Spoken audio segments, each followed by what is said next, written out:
Hi everyone, and welcome back. We are joined today by Diego Sequera, an Venezuelan journalist, to discuss what is happening at the moment in Venezuela. So, thank you so much for coming on the program. Thank you, Glenn. It's an honor to be here.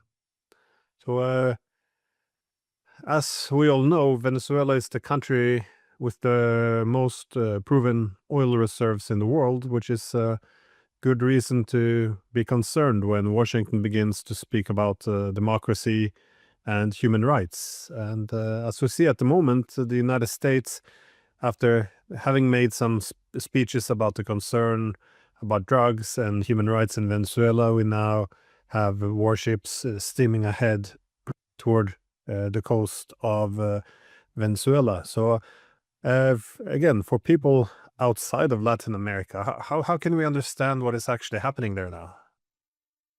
Well, the whole rationale to justify all this warship movements with Marines and so on, it's basically the U.S. now says that current President Nicolás Maduro is the head of a drug cartel called El Cartel de los Soles, the Suns cartel, in a way to associate it with the high-level military, with generals, basically.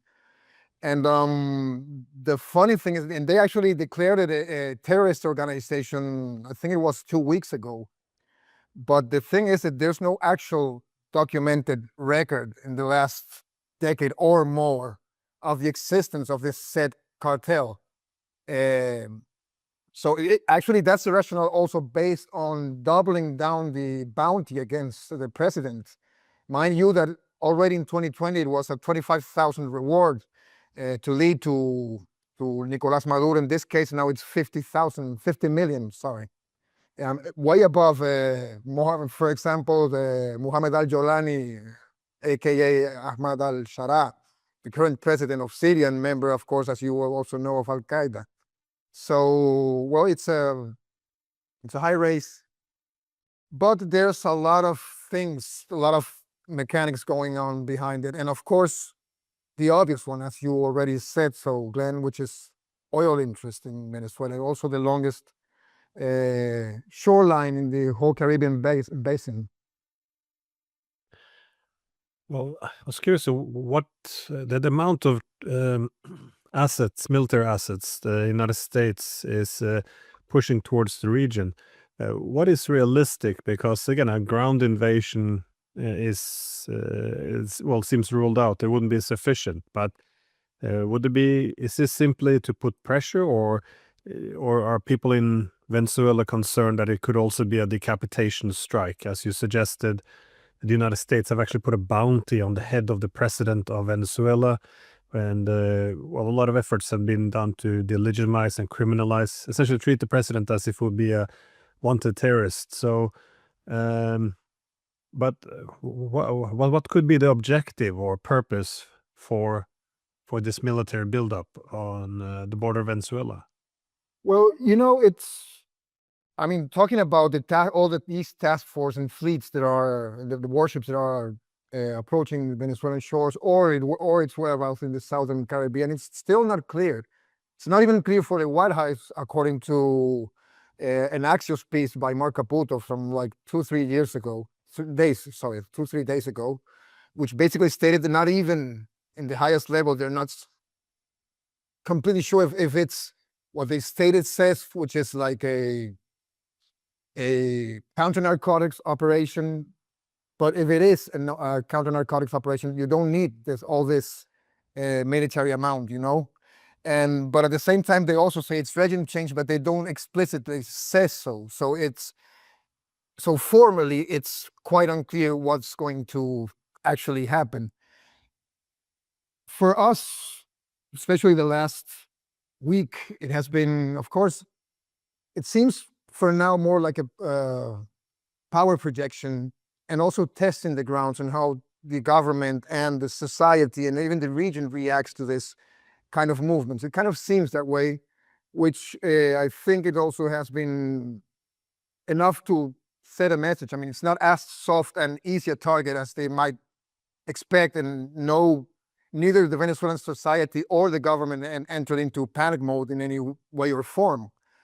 But nevertheless, of course, our president called for national mobilization, and there's a lot of military movement going on the borders, and also a lot of people enlisting in the national militia in order to defend the country. Also, well, national mobilization has like these two key components. One is the actual military one, and the other one is the symbolic psychological one. And I think that also amounts to a response, an indirect or a factual response to the U.S. Also, you have what people on the region, important players on the region, I might add, that are, what are they saying? And I think about Gustavo Petro, the Colombian president right now, and Claudia Sheinbaum from Mexico.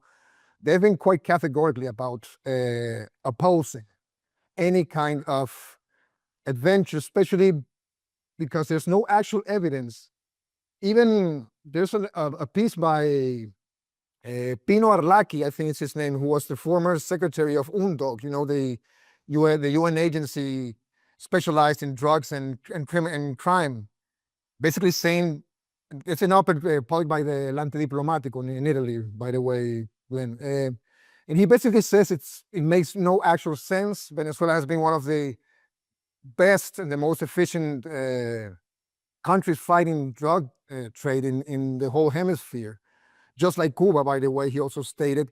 So, and he also basically sums it up and says this is all about oil.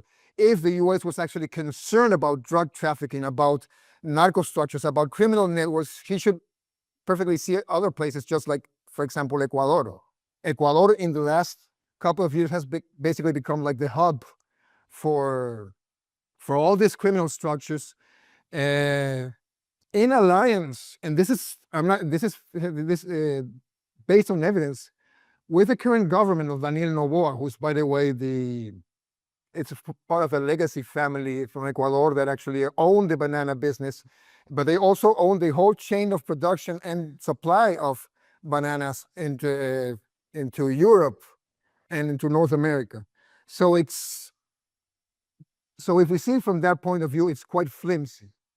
But here's a precedent also that you have to take into account, and you need to be reminded. Back in 2020, when the first bounty was issued against our president, there was a meeting that it was written by Mark Esper's former Secretary of Defense on the first Trump administration, wrote about it in his memoirs. He basically talked about a meeting right after the failed coup attempt of Juan Guaido on April the 30th and May the 1st. And this was like a brainstorm of ideas. It was the Secretary of Defense, it was Mauricio Claver Carone, the special representative for Venezuela inside of the National Security Council. It was also Elliot Abrams, and it was also William Barr as the Attorney General back then. And during that discussion, Barr was the one that actually came forward and proposed, like, look, we cannot, basically, I'm paraphrasing here, but he says, like, we cannot, Juan Guaido didn't succeed, and there's no sense in representing this as a struggle for democracy.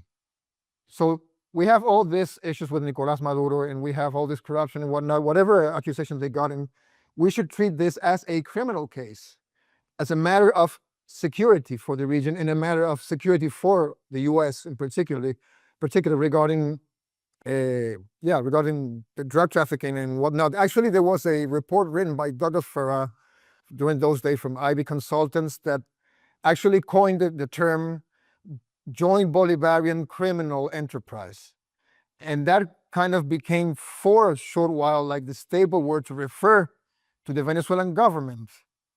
Mind you that already back then and now, which is even more ambiguous, they didn't recognize the Venezuelan government and our president as the legitimate rulers of Venezuela. And they clearly stated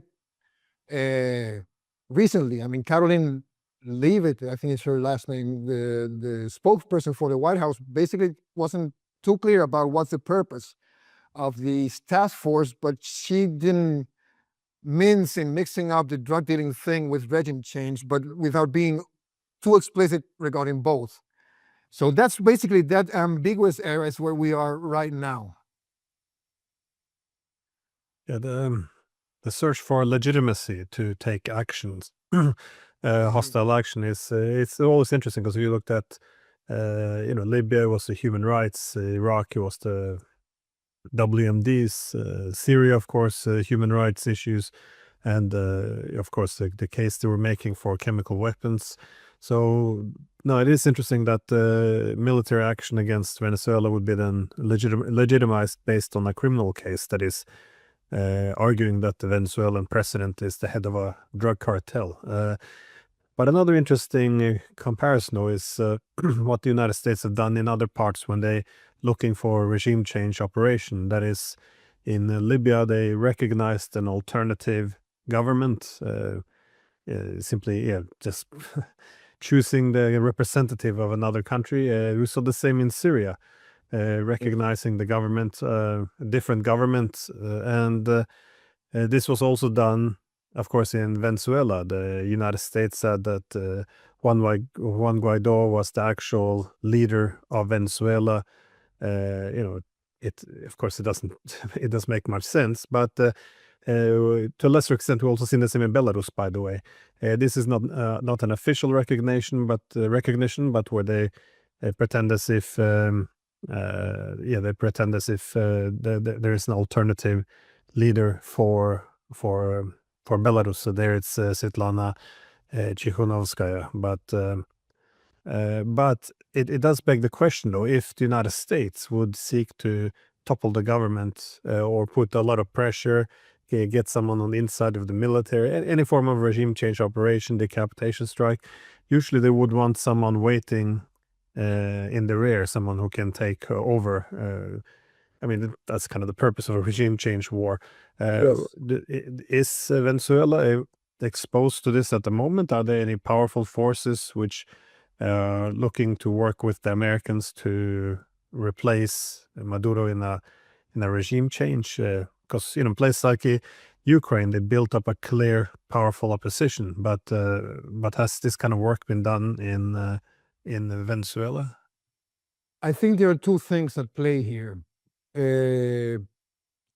One, it has to do with even with Trump's own experience regarding Venezuela and how he was. This is on Bolton's memoir, by the way, how he felt duped by the Venezuelan opposition. Now I'm not sure now it was Bolton or Esper, maybe Esper, because it was a much more sober take of things, partial but sober nevertheless, and less egotistical. But basically, he felt duped by the Venezuelan opposition, especially because of what they fed their own officials in the State Department and National Security Council about how easy it was already to just topple the Venezuelan government, how weak it was, how was it in its last days, and it was just a matter of a swift push, and that was it. And of course, that didn't happen. We're talking about something that happened 6 years ago. So you have that. You have like Trump's skepticism about Venezuela, about not only Venezuelan players, but also the U.S. players regarding Venezuela. In this case, Rubio himself. I think that, and talking about Rubio before we get more into him, he already has someone who has been their asset for a long time, and I can say it's a direct Marco Rubio asset in this case, which is Maria Corina Machado. She is a very chameleonic character. She has declared herself now as liberal as Milei. She is pretty close to the Likud party in Israel. She's probably with the most antagonistic figures, ideologically speaking, throughout the world. And of course, and she has supported even the most draconian moves against our own migrants in the U.S. So there you got it. That would be your figurehead. The thing is that she wasn't able to run as a presidential candidate. So back in last year, they tried to run a proxy one, which is it also seemed more like elder abuse than a political power play. Which was Edmundo Gonzalez, that basically lost the election. But of course, they had to make a contentious situation and try to make it the whole chapter about the tallies and the fraud and whatnot, and to try to keep on the delegitimization going on regarding the Venezuelan government, as it would be completely impossible for an electoral win by Nicolas Maduro, which he actually had. So they do have someone in the back burner, which is this lady, but at the same time, I don't know how much Trump trusts all the Venezuelan opposition at this point. Probably nothing. And so there's no actual overstated plan for or person for the day after. Not yet, at least, because they haven't even acknowledged the fact that this could be a officially a regime change operation, a regime change pressure move, maybe. So that part is not clear. But you also, talking now back to Marco Rubio, then here's what you need to think about, I think, regarding the Venezuelan context. Trump plays a two-track game with Venezuela. At least that's what he has been doing ever since he started back in January. He has a special envoy in this case, which is Rick Grenell.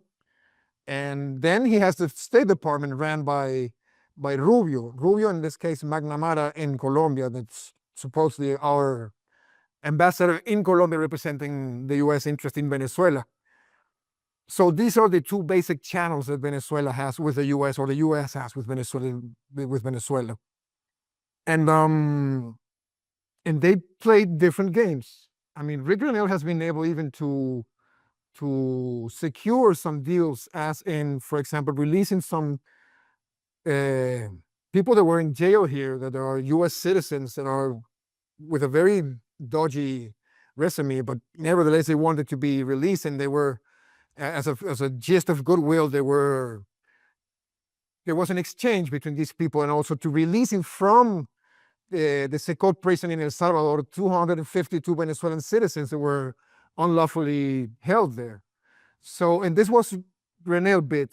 Also, the Chevron renewal of their own licenses recently here in Venezuela, their own licenses from the sanction program, was also Rick Grenell's work.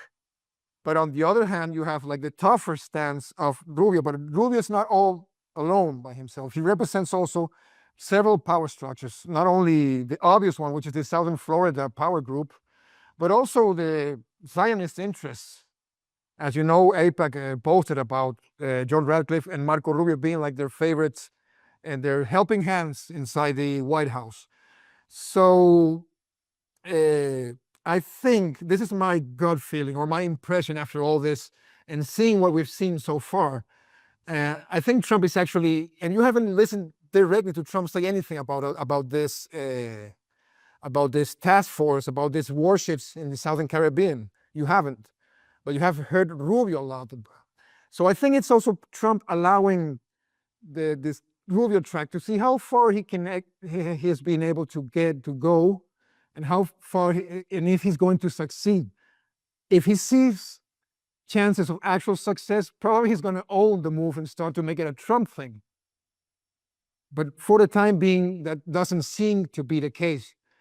Nevertheless, Marco Rubio is quite busy visiting the region and also creating some sort of coalition of the willing, by the way, which is basically now composed by Milei's Argentina, Paraguay, ever so willing to be, Trinidad and Tobago, Guyana, and I might be missing someone else, but basically that's the coalition of the willing that Marco Rubio is trying to set up in order to, well, we don't know what, but we have clear evidence of all these ships and submarines and 4,000 Marines, which is not a significant force, near our shores. So in a way, you can see, we can suppose they're creating the whole atmosphere, the whole climate, the same way that they've tried to do it also on the media. I mean, like I told you before we got into the recording, people from other places, well-informed people, actually asked me what's going on in Venezuela. Are you actually going to war right now? Is it martial law being declared? A lot of nonsense, which of course it explains what the mainstream media must be up to, and also the social media. And even I could even imagine friendly fire in this in Telegram channels and whatnot, like playing offside regarding what's going on here in Venezuela right now. So that's where we are. But also, if you go a bit further and check out some of the Austin enjoyers around that are actually following the naval moves, you have, for example, it's now in Panama, crossing the Panama Canal, but it's going to be close to our shore soon. It's the USS Lake Erie, who has like laser-guided precision missiles, among other things. But this destroyer, it's actually going to be out of commission for the next fiscal year. The fiscal year, it's until September, if I'm not mistaken. So what actually is going to happen with this ship? Also, based on the Austin enjoyers, you have also the Iwo Jima Task Force, which is composed by 3 warships that left Norfolk like 10 days ago. It was supposed to pick up the Marines at North Carolina and then move into to Venezuela, but it actually, a 12-hour itinerary, they made it in like 10 days. And then they went back to Norfolk because there was, back at that moment, last week, there was a hurricane threat because of Hurricane Erin. We're now in hurricane seasons in the Caribbean right now. So it's kind of weird if you see what actually they are doing. Same with the drills now in southern Puerto Rico. So it looks, if we take it as it is right now, it looks like a lot of grandstanding, a lot of psyop going on, and a lot of testing the region and and probably the psychology of the society and the government at this moment. But this is as of today, September the 1st. It's hard to predict. Well, it's interesting what you said about Trump possibly taking a back seat and let Marco Rubio drive this thing. But it is the power dynamic within the United States. It's worth looking for whether or not this is how the war is being sold to him, because it appeared to me that, for example, with the attack on Iran, that it had been oversold to Trump how easy it would be to have a regime change, that, you kill some of the political and military leadership, and then suddenly people will flood to the street for to get rid of the ever so hated regime, and they would welcome the aggressor as their savior. And of course, we see no such thing. And but again, this overselling how despised the government is, and the preparedness for people to rise up and topple it and embrace the U.S. invaders instead. It is important to get the war approved within the United States, though. But which is why it's often a good as a good thing to look for what's happening within the United States, to see if any red flags are going up. But I did want to ask, though, if the United States launches like a bloody nose attack, that is, strike a little bit at Venezuela, and essentially threatening if you retaliate, then there will be much bigger punishment. The danger then is always one ends up like Middle Eastern countries, where they're just bombed every now and then. Do you think how would Venezuela react to such? Do they have the ability to strike back? And I heard discussions about drone programs or in Venezuela, but I'm not sure if they are exaggerated. What are the capabilities, and how do you think Venezuela would use those capabilities if there would be like a limited bloody nose strike, or a different form of show of force, which is not a full invasion, but anything less of this? Sure. Well, as you might expect, Venezuela's doctrine currently, the Bolivarian doctrine, basically it's regarding superpower like the US, it would have taken an asymmetrical approach. And also at the same time, Venezuela has significant air defenses. It's not as easy as other countries in the region. Actually, that was one of the reasons it stopped. Back in 2019, there was like this attempt to do some military pressure from Brazil and from Colombia back then, and the Brazilian military actually pushed back, not only because of the complications and the implications this might have, but also because of the air defenses, and also because another extra fact would be they would lose their strategic depth of their own military doctrine based on the Amazon. But they were deterred in that way, as in not being the best of ideas. Also, you don't have Colombia right now as a platform, at least you don't have the Colombian government as a platform as willful as it was back in 2019, 2020. That's why Marco Rubio is pushing so much Guyana and Trinidad and Tobago this time. And actually, that's where one of the main dangers rely, from my point of view. But you also have to take one more thing into account regarding the possible reactions of the United States. First, on pair with all this grandstanding of the last 2 weeks, there has been successive terrorist plots that have been foiled throughout a year. The Interior Minister talked about 20. I remember at least 10 that have been made public in press conference, with a huge amount of connections, including in one of them a active SEAL, from Chicano extraction. And this was in September of last year, by the way.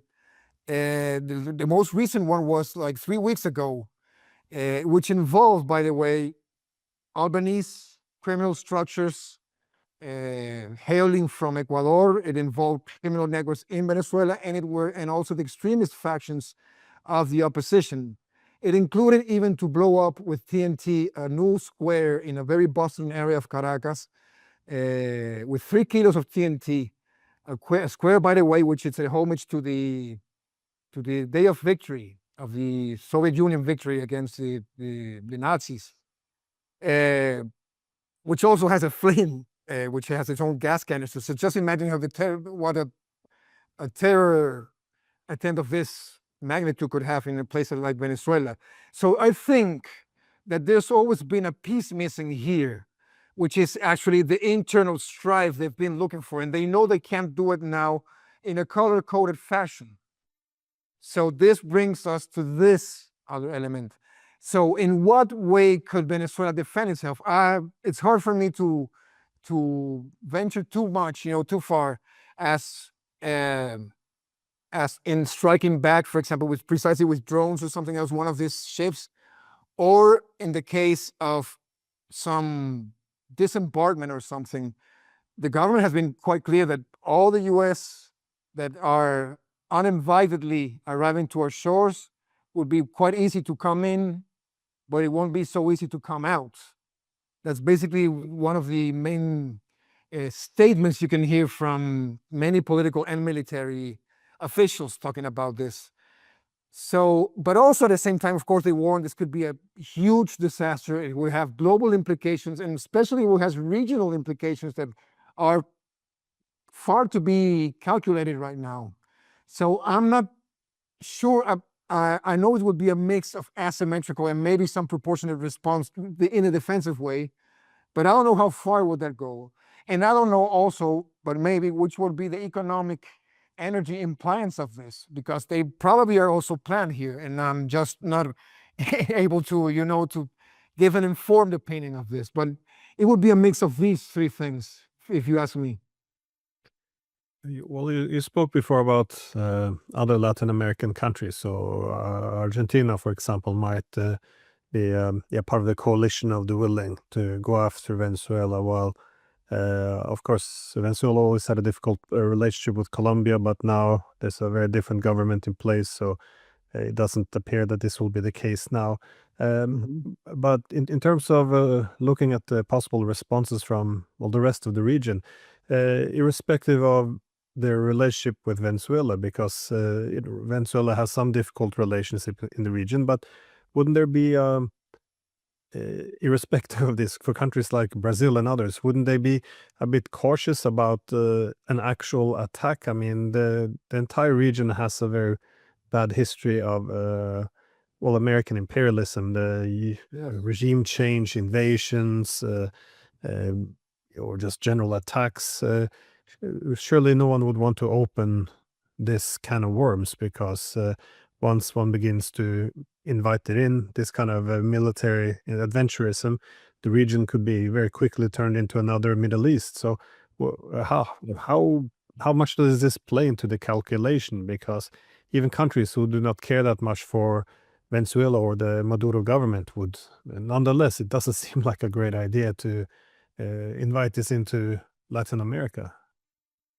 Yes, you know, it's you probably are aware of this. I mean, but Latin American unity has been like a historical constant ever since its inception, ever since its independence started. Actually, the first forefathers of independence actually never thought about 23 different countries. They just thought about a whole region. So that's like one of the historical forces that have been also ingrained in Latin American history ever since. Of course, the opposite of this, it's the obvious, more Pan-Americanist Monroe Doctrine kind of approach.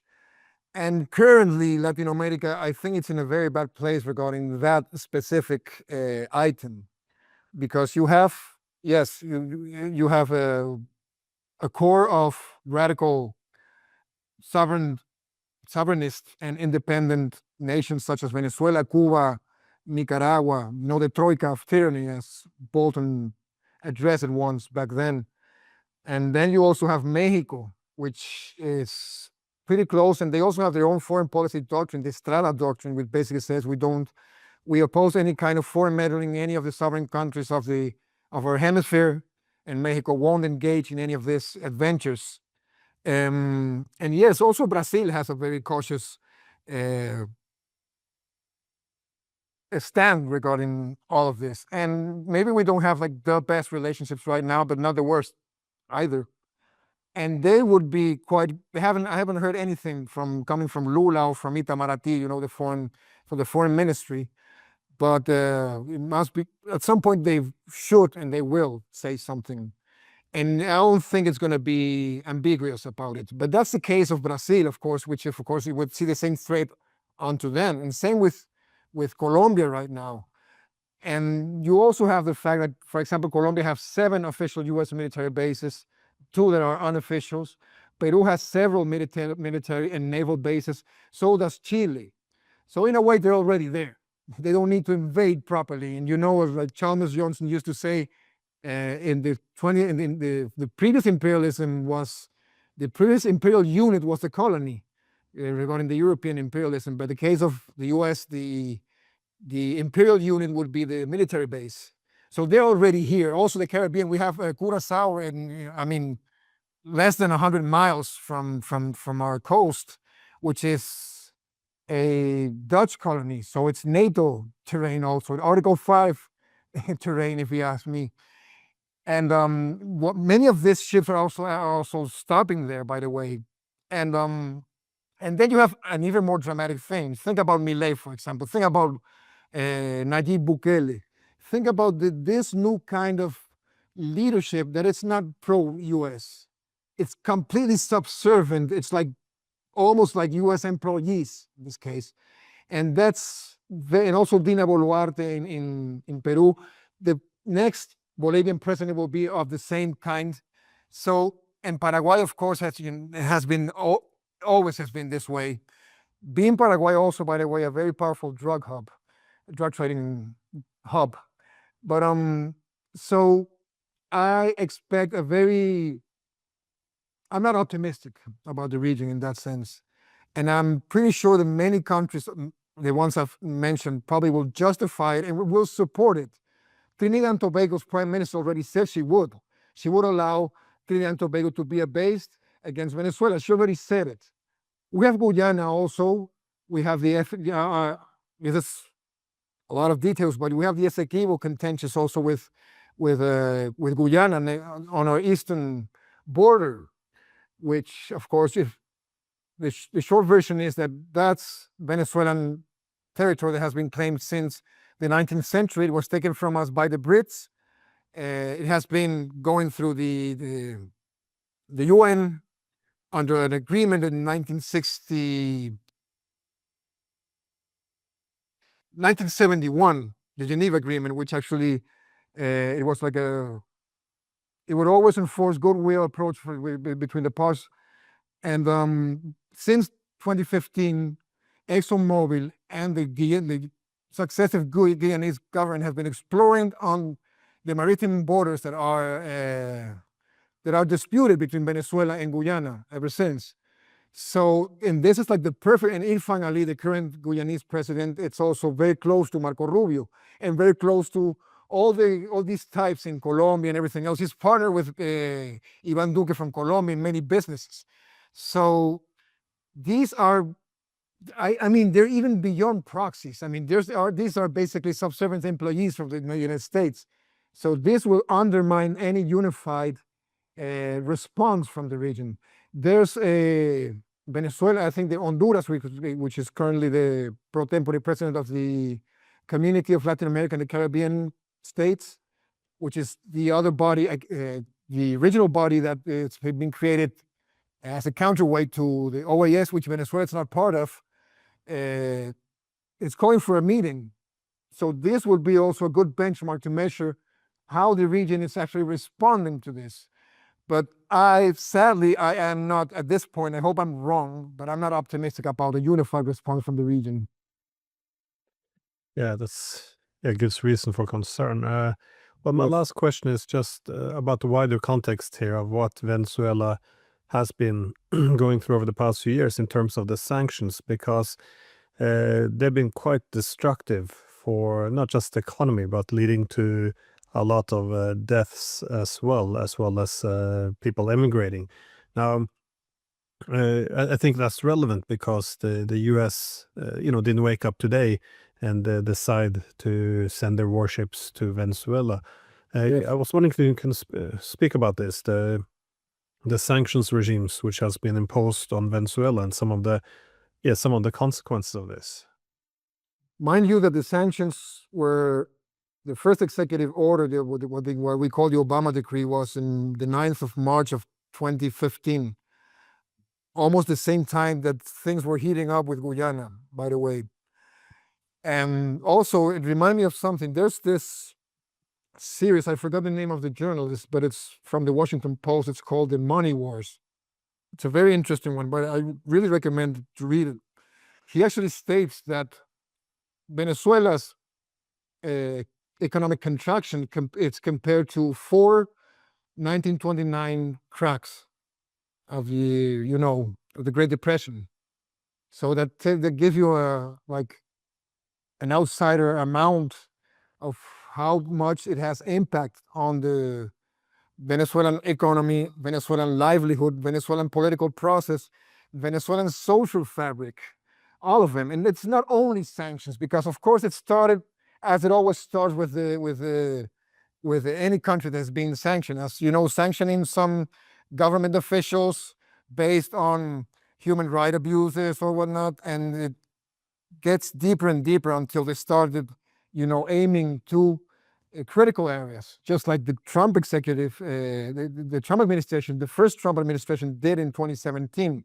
That was a moment that the 24th of August, and I think it was Executive Order 13808, which actually, it's the first time it focused on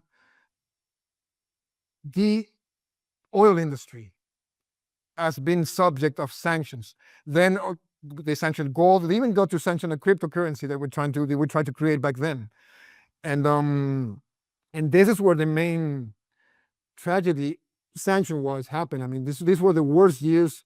We had a 3,000% inflation at some point. We had an oil revenue that dropped to 99% during those years.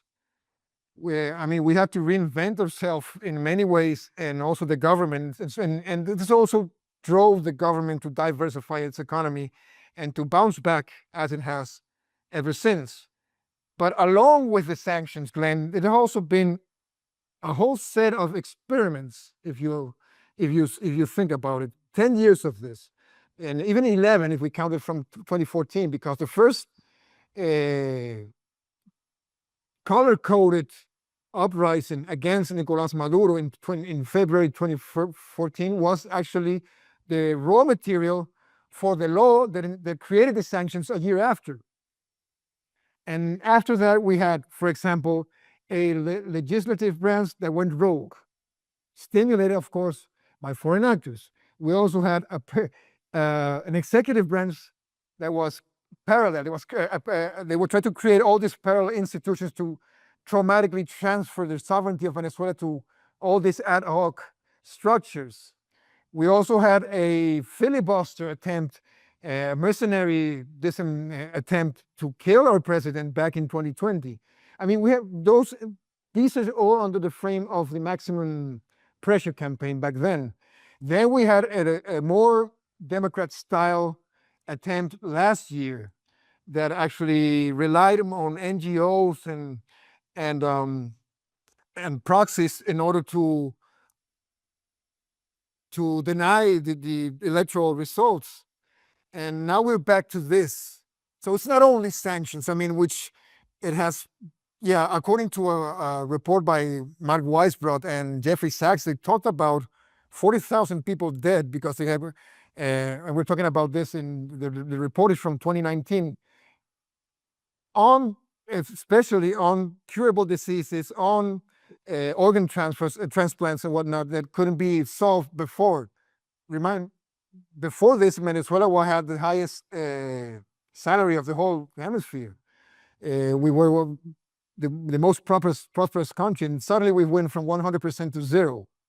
And then of course, it was also based on our own weaknesses, our own contradictions, our own secular shortcomings. They also exploited all of them in order to bring collapse. And regardless of how close we've been there, it hasn't happened. They haven't succeeded. And I don't think they will succeed now either, regarding the amount of harm they are actually willing to ensue against us. We'll see. I mean, like I said, Trump is also making a calculation here that is a very domestic one. I'm thinking of a comment you make, a remark you made before. Rubio represents also Florida. Florida, it's basically the model of the government management, not only because of the some of them crazies in the Congress, like they call them. I mean, we're talking about Carlos Jimenez, María Elvira Salazar, Mario Diaz-Balart, but also Susie Wiles, who comes from Florida, and also Mike Waltz, that comes from Florida. And Florida, actually, it's like a turbo-capitalist model of management. It's like a fire estate. I mean, finance, insurance, and real estate. And also has like the worst labor laws in the whole country right now. So it's further means a lot of things to the Trump administration, and also means a lot of things in Congress, and it also means a lot of things electorally. And mind you, we have midterm elections next year. So I think all this amounts to those variables we got here. And also, I mean, I can name so many factors that are all related and how they've been weaponized or deformed based on sanctions and based on the economic distortions that comes after that. And also to accuse of corruption a country that is looking ways to not be drowned or choked or blockaded in order to keep on living and in order to keep a decent amount of normalcy and sovereignty and independence as well. So the other thing to close this is that given that this is not more a Wilsonian approach to policymaking, this is a Rooseveltian approach.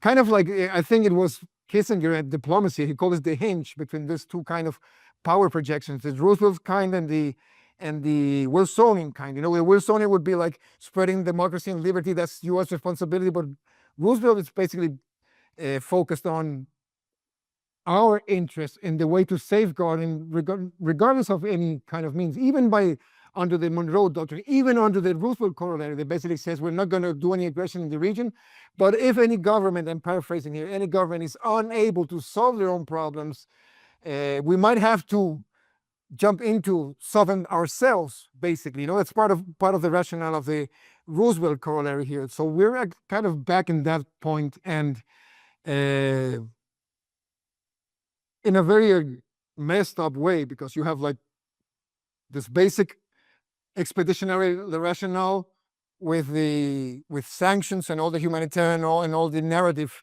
approach we got. So it's still an open question, at least for now, September the 1st, while we're recording this. My take is nothing's going to happen this week. It's just going to mount depression in the narrative, but maybe not on a kinetic way. But let's see. There's something grotesque about this, though, in terms of Absolutely. the economic hitman to destabilize the country, and then once you see the disaster unfolding, attribute this solely to the mismanagement of the country by the political leadership, and then using this as a reason for regime change. It's a bit like fomenting in the Middle East when they foment armed rivalry between different groups, and then call for the humanitarian interventionism once Exactly. the crocodile tears comes. But well, before we go, I wanted to ask you where can people find you, though, to follow your work, because you're quite a prolific journalist as well. You produce a lot of work. So where can people go? First of all, the first stop is misionverdad.com. Most of our work, it's in Spanish. You can AI translate it, or the OrinocoTribune.com also translate many of our pieces. And personally, I'm also collaborating with many outlets. It depends on the moment. It depends on the opportunity. Be it Press TV, sometimes the Grayson, sometimes other outlets. It depends on the moment. So, but if the central place would be Misión Verdad, which means truth mission in English. It's a word game, a very Chavista word game regarding the Chavista context. But that would be the main place to go, not only of my work, but also the work of the team, which is far more industrious than mine, and they're always at it all the time. So that would be the place to go. We have been pretty shadow banned on X, so we don't use it that much these days. We have a very prolific Telegram channel, which I invite everyone to follow it. Thank you so much for this. Well, thank you so much for taking the time, and yeah, it's of course great to see you again. Yes, happy to see you again, Glenn. Anytime.